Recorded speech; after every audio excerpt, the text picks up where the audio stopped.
各位听众，您现在收听的是希望之声广播电台的《命运的迷雾》节目。今天为您播出的是范明甫嫁女精谱者。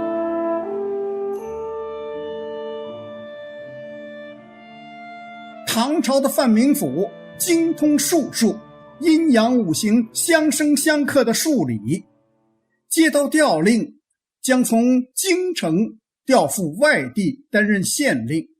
他给自己算了一卦，知道自己在明年秋天禄寿巨息，就是说明年秋天自己要死了。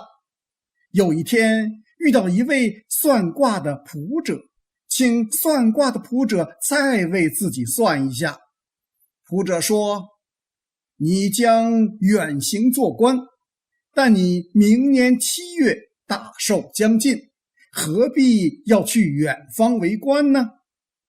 范明甫说，先生讲对了，我有一女尚未出嫁，这次外出赴任，只为得些俸禄，作为嫁女之资。范明甫到任之后，买回一婢女，询问她的家境。婢女说，我姓张，父亲曾任管理和维护江堰的堰官，因遭兵寇之乱，父母被杀，我被卖到这里。范明甫听后惨然痛心，问起他父亲的名字，原来竟是昔日至交朋友。范明甫便与妻子商量，我们的女儿不愁嫁不出去，还是先把这个可怜的孩子嫁了再说。于是他们夫妇把为女儿办的嫁妆全部拿出来给婢女作为陪嫁，选择县里幕僚中一个老实善良的人做了婢女的丈夫，使那位婢女得到妥善的安排。时间过得飞快，范明甫任满之后回到京城。当年那位算卦的卜者见到他大为惊讶，说，你过去是不是骗我？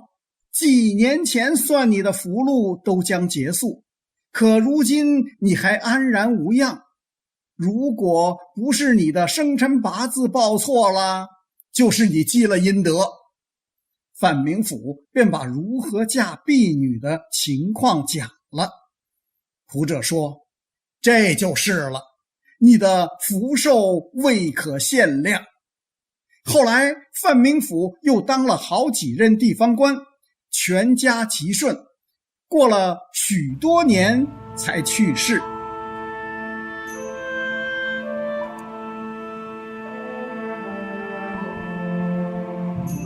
各位听众，希望之声命运的迷雾节目今天就播送到这里，我是陆平，咱们下次节目再见。